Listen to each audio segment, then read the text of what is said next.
أما بعد ودانائے سبل ختم الرسل مولائے کل ودانائے سبل ختم الرسل مولائے کل جس نے غبار راہ کو بخشا فروغ باقی سینا. طلبہ عزیز اور طالبات اسٹیج پر تشریف فرما اساتذہ کرام، آج کی تاریخ آمد مصطفیٰ صلی اللہ علیہ وسلم کے نام سے موصول ہے. ہر طرف ترانے گنگنائے جا رہے ہیں، مرحبا مصطفیٰ، سرکار کی آمد مرحبا، دلدار کی آمد مرحبا. ہر طرف جھنڈیاں لگائی جا رہی ہیں، ہر طرف ایک چہل پہل ہے. لیکن ان تمام چیزوں کے باوجود شریعت کا تقاضا اس کے برخلاف.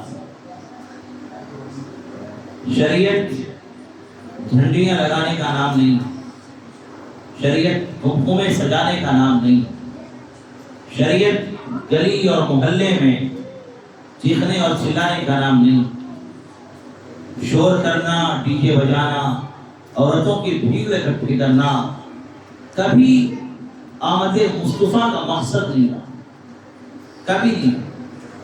آمد مصطفیٰ کا مقصد اگر جھنڈی لگانے سے پورا ہوتا، آمد مصطفیٰ کا مقصد اگر ریلیاں نکالنے سے مکمل ہوتا، آمد مصطفیٰ کا مقصد اگر شور اور ہنگامے سے پائے تکمیل تک پہنچ جاتا تو اللہ کو نبی بھی بھیجنے کی ضرورت نہ پڑتی، فرشتوں کو بھیجتے اور پوری دنیا میں جھنڈے گاڑ دیتے محمد رسول اللہ صلی اللہ علیہ وسلم. لیکن اللہ نے ایسا نہیں کیا. اللہ نے اپنے نبی کو بھیجا اور بھیجنے کے بعد اپنے نبی سے یہ نہیں کہا کہ آپ جائیے پوری دنیا میں جھنڈے گاڑ دیجیے اپنے ناموں کے، بلکہ پوری دنیا کو اعلاء کلمت اللہ کی طرف بلائیں، ایک اللہ کے کلمے کی طرف دعوت دیجیے. میلاد اس کا نام ہے. میلاد حضرت مولانا طارق جمیل صاحب کل ایک بیان میں فرما رہے تھے کہ میں سوڈان گیا، میں لبنان گیا، میں بڑے بڑے اسلامی ملک گیا، لیکن میں نے کہیں ریلیاں نہیں دیکھی، کہیں جھنڈے نہیں دیکھے، کہیں قمقمے نہیں دیکھے. میں نے ہر جگہ دیکھا نبی کے تذکرے ہوئے، نبی کی میلاد ہوئی، نبی پر نعت پڑھے گئے، نبی کی باتیں ہوئی. اس روئے زمین پر مردود ہے وہ شخص جو نبی کی آمد پر خوش تھا. مردود ہے وہ شخص، مسلمان ہو ہی نہیں سکتا جو نبی کے آمد پر خوشی کا اظہار کرے. وہ مومن نہیں ہو سکتا، وہ ایمان والا نہیں ہو سکتا جو یہ کہے مجھے کس چیز کی خوشی. نبی کے آنے پر خوشی کا اظہار تو یقینی اور فطری، لیکن خوشی کے اظہار کے جو طریقے ہیں وہ مختلف. میں بار بار ایک مثال دیتا ہوں اور وہ مثال واقعی سمجھ میں بھی آتی ہے. ایک بارات نکلی ہمارے گھر سے، دلہا تیار ہوا، بارات پہنچی، لڑکی والوں نے بہترین استقبال کیا، پھول برسائے، قمقمے سجائے، قالین بچھائی گئی اور بہترین کھانے کھلائے گئے. جب نکاح کا وقت ہوا تو لڑکی والوں نے کہا نکاح نہیں ہوگا، آپ جائیے. وہ باراتی کہیں گے بھیا یہ کھانا کیوں کھلایا، یہ قمقمے کیوں سجائے، یہ عالیشان دیگیں آپ نے کیوں بنائی، یہ اسٹیج کیوں تیار کیا، یہ میں 200 باراتی لے کر کیوں آیا. میرے آنے کا مقصد صرف یہ تھا کہ میں نکاح کروں اور لڑکی کو لے کر جاؤں. تم نے بہترین کھانے کھلائے، تم نے میرا بہترین استقبال کیا، تم نے بہترین اسٹیج سجایا، تم نے پھول نچھاور کیے، لیکن نکاح ہی نہیں کیا. جس مقصد کے لیے آئے تھے وہ مقصد پورا نہیں ہوا. سارے باراتی خفا ہو جائیں گے کیونکہ مقصد نکاح تھا. یہ سب تو اس کے لوازمات تھے، جس کا نکاح سے کوئی تعلق نہیں تھا. نکاح تو مسجد میں بھی ہو جاتا، لیکن ہم بارات لے کر آئے، ہم نے لاکھوں روپے گاڑیوں پہ خرچ کیے، ہم نے ان کو لانے میں خرچ کیا اور آپ نے ان کے کھلانے میں لاکھوں روپے صرف کیے، اور اب آپ میرے نکاح نہیں ہوں. کیوں؟ آپ خفا کیوں ہو رہے ہیں بھائی؟ آپ بھی تو ایسے ہی کرتے ہیں. نبی کے آنے کے لیے قمقمے سجائے گئے، گلیاں سجائی گئی، محلے سجائے گئے، گھروں سے عورتیں بن ٹھن کر نکلی، لڑکے نکلے، بارات آئی، ڈی جے آئے، شور و غوغا منایا گیا. مصطفیٰ مرحبا مصطفیٰ، سرکار کی آمد مرحبا، دلدار کی آمد مرحبا. یہ آنے کے بعد آپ گھر چلے جاتے ہیں. سرکار کی آمد مرحبا زور گائے، سرکار کی آمد مرحبا اخلاق گائے، سرکار کی آمد مرحبا بد اخلاقی آگے زندگی. نبی آئے، نبی آئے، بد اخلاق با اخلاق بن گئے. نبی آئے، برے اچھے بن گئے. نبی آئے، جھوٹے سچے بن گئے. نبی آئے، بے ایمان ایماندار بن گئے. نبی آئے، بے حیا حیادار بن گئے. نبی آئے، چوروں نے چوری سے توبہ کر لی. نبی آئے، شرابیوں نے شراب چھوڑ دی. نبی آئے، بیٹیوں کو عزت و افتخار ملا. نبی آئے، معاشرہ صاف اور شفاف ہو گیا. نبی آئے، یہاں ہر سال نبی آتے ہیں لیکن وہی صورتحال ہے. پیمان بھی موجود ہے، پیمان بھی کہتا ہے اے نبی مرحبا، جھوٹا بھی کہتا ہے سرکار کی آمد مرحبا، پیمان چور بھی کہتا ہے سرکار کی آمد مرحبا. یہ کیسی محبت ہے؟ حضور آئے، صحابہ نے کہا آج کے بعد جھوٹ نہیں بولوں گا. نبی آئے، صحابہ نے کہا آج کے بعد کوئی بےمانی نہیں کرے گا. نبی آئے، آج کے بعد کوئی چوری نہیں کرے گا. نبی آئے، آج کے بعد کوئی شراب نہیں پیے گا. صحابہ نے پوری دنیا کو کر کے دکھایا.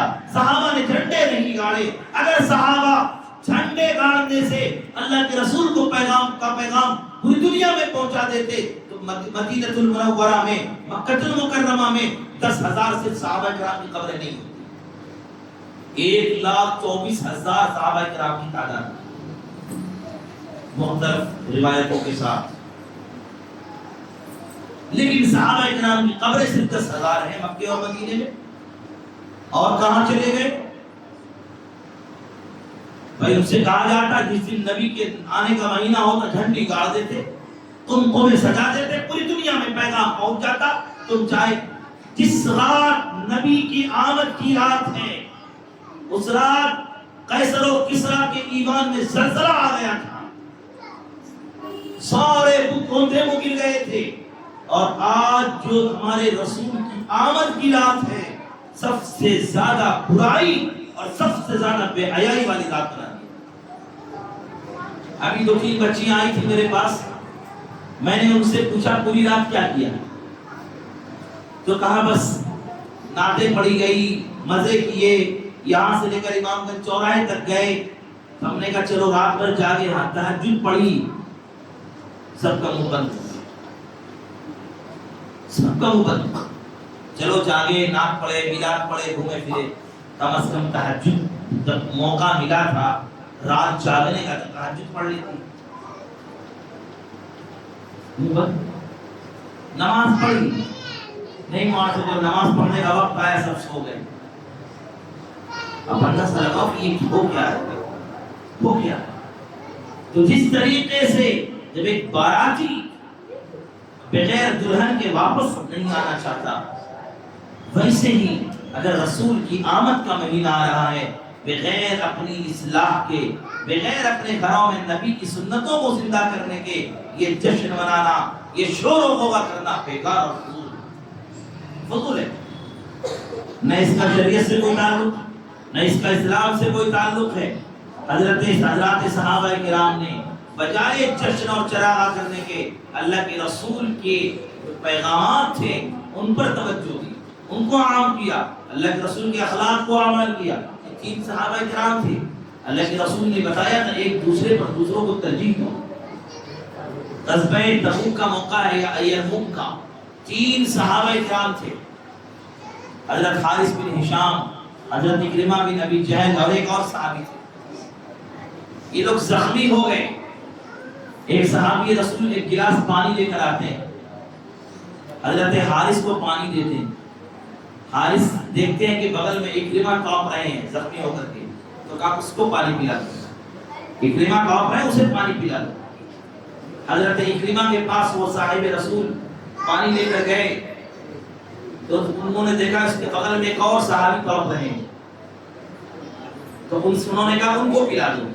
جب ان کے پاس پانی لے کر گئے تو ان کی وفات ہو چکی، پھر بھاگے ہوئے اکرمہ کے پاس آئے تو دیکھا حضرت اکرمہ بھی شہید ہو چکے، پھر بھاگے ہوئے حضرت حارث کے پاس آئے، دیکھا حضرت حارث بھی شہید ہو گئے۔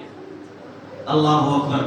ایسے جانثار صحابہ، ایسے جاواز صحابہ، خود پیاس لگی ہے، تڑپ رہے ہیں، اگر حضرت حارث پانی پی لیتے تو بچ جاتے۔ انہوں نے کہا نہیں، مجھ سے زیادہ تڑپنے والا یہ شخص۔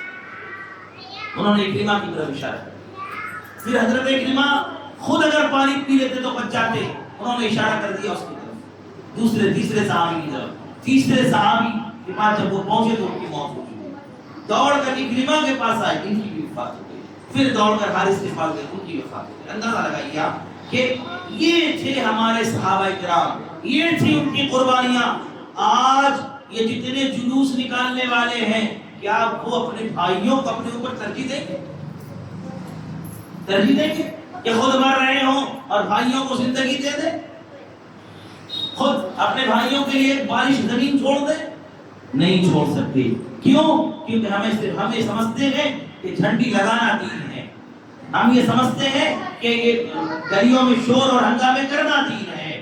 دین یہ نہیں ہے، یہ نبی کے ساتھ دھوکہ ہے، یہ نبی کی سنتوں کا مذاق ہے، یہ نبی کے آنے کا مذاق ہے۔ خدا کی قسم یہ وہ جرم ہے جس نے امت کو برباد کر دیا، امت کو برباد۔ اگر یہی لوگ یہ اعلان کرتے کہ ہم جلوس اس شرط پر نکالیں گے کہ نمازیں پڑھی جائیں گی، جو نماز نہیں پڑھے گا وہ جلوس میں شریک نہیں ہوگا، جو پوری زندگی نماز نہیں پڑھتا اس کو کوئی حق نہیں ہے نبی کے جلسوں میں آنے کی، کوئی حق نہیں ہے ان عورتوں کو گلی اور نکڑ اور چوراہوں پر جانے کی جو اپنے گھروں میں نماز کی پابندی نہیں۔ آپ ایسا نہیں کہتے، آپ نہیں کرتے، آپ یہ سمجھتے ہیں کہ صاحب ٹھنڈیاں لگانے کا نام، جلوس نکالنے کا نام نبی سے محبت کی دلیل ہے، اور پھر اوپر سے مذاق تو یہ ہے کہ ایسے ایسے الفاظ آپ اپنے ان کے لیے استعمال کرتے ہیں جو آپ کے ساتھ شریک نہیں ہوتے۔ کہ اللہ کے رسول کے یہ اخلاق تھے کہ اللہ کے رسول کا ان کے ساتھ اگر ایک اعتبار سے مان بھی لیا جائے، آپ کے اعتبار سے، کیا اللہ کے رسول کا یہ رویہ تھا؟ اللہ کے رسول کا یہ طریقہ تھا؟ اللہ کے رسول کو اللہ تعالیٰ نے وَمَا أَرْسَلْنَاكَ إِلَّا رَحْمَةً لِلْعَالَمِينَ رحمت بنا کر بھیجا ہے۔ جب طائف کے لوگ آپ پر ظلم و ستم ڈھا رہے تھے، فرشتے آتے ہیں اور کہتے ہیں نبی آپ حکم دیجئے، میں ان کو ملیا میٹ کر دوں، میں ان کو زمین بوس کر دوں۔ اللہ کے رسول کہتے ہیں نہیں، ہمیں یقین ہے ان کی آنے والی نسلیں ضرور مسلمان ہیں۔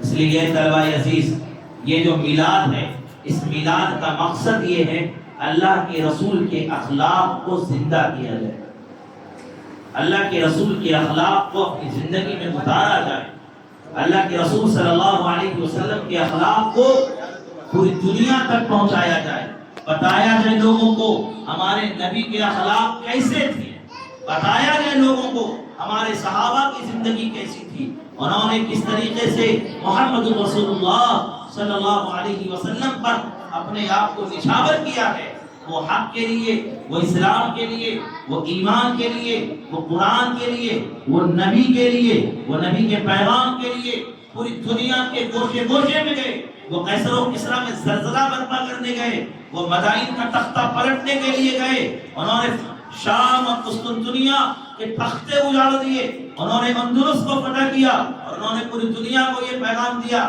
کہ ہم ایک اللہ کی عبادت کرنے والے ہیں، ہماری گفتگو گواہی نہیں دیتی، ہمارا کردار گواہی دے گا، ہمارے اعمال گواہی دیں گے، ہمارے اخلاق گواہی دیں گے۔ دیکھا، دنیا نے دیکھا کہ جب عدی ابن حاتم، جو حاتم بہت مشہور حاتم جو فیاض اور سخی تھا، جب ان کا بیٹا عدی ابن حاتم اللہ کے رسول کے پاس آتا ہے ایمان لانے کے لیے، جب وہ راستے میں جاتا ہے تو ایک بڑھیا ملتی ہے، وہ بڑھیا اتنی کمزور اور بے بس تھی، لیکن اللہ کے رسول صلی اللہ علیہ وسلم نے اس کو جب انہوں نے پکارا ہے محمد، تو اللہ کے رسول ان کے قریب آئے، اس بڑھیا کی پوری بات پوری توجہ سے سنی، پوری توجہ سے سننے کے بعد اللہ کے رسول صلی اللہ علیہ وسلم نے صحابہ کو حکم دیا ان کی ضرورت پوری کر دی جائے.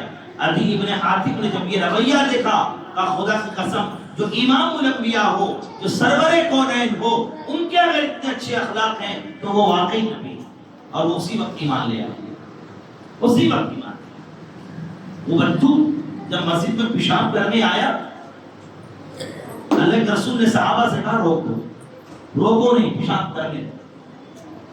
جب پیشاب کر لیا، اللہ کے رسول صلی اللہ علیہ وسلم نے ان کو بلایا، سمجھایا، کہا یہ مسجد ہے، یہاں پیشاب کرنے کی جگہ نہیں ہے. وہ اتنے اچھے اخلاق سے متاثر ہوا اللہ کے رسول کے، واپس گیا، پھر لوٹ کر آتا ہے اور اسلام قبول کر لیتا. یہ اخلاق تھے ہمارے نبی کے، یہ اخلاق تھے صحابہ کرام کے، یہ جذبہ تھا صحابہ کرام کا. آج لوگ جھنڈیاں لگا رہے ہیں، آج قمقمے سجا رہے ہیں. قمقمے سجانے والوں، گلی محلوں میں شور کرنے والوں، آؤ آج کے لیے توبہ کرو کہ انشاءاللہ آج کے بعد کوئی دن ایسا نہیں گزرے گا جب ہم نبی کی سنتوں کو زندہ نہ کریں، نبی کی سنتوں کو زندہ کریں، نبی کے طریقے کو زندہ کریں. اس لیے اے طلبہ عزیز، آج تم سب بھی عزم کرو اور یہ پیغام اپنے گھر لے کر جاؤ کہ اصل چیز ہے نبی کے طریقے کو اپنانا. کیا ہے اصل؟ بولو، نبی کے طریقے کو اپنانا، نبی کی سنتوں کو اپنانا، نبی کی تعلیمات کو عام کرنا. یہ جھنڈے، یہ جلوس، یہ قمقمے، یہ چراغاں، یہ مقصد نہیں ہے. اگر یہ مقصد ہوتا تو نبی کا مقصد کبھی پورا نہیں ہوگا، کبھی پورا نہیں ہوگا. اس لیے طلبہ عزیز، آج ہم سب اللہ کے رسول پر درود پڑھیں، اللہ کے رسول کی ایک سنت کو زندہ کریں. اپنے گھروں میں اپنے والدین کو، اپنی ماں کو، اپنی بہنوں کو یہ بتائیں کہ نبی کی سنت کیا ہے، کھانے کی سنتیں کیا ہے، کھانے کے بعد کی سنتیں کیا ہے، سونے کی سنتیں کیا ہے، سونے کے بعد کی سنتیں کیا ہے. یہ بتائیں گے تو انشاءاللہ ہم بھی اس مشن پر چل پڑیں گے جو مشن اللہ کے رسول صلی اللہ علیہ وسلم لے کر آئے تھے. دعا کریں کہ اللہ تعالی ہم سب کو عمل کی توفیق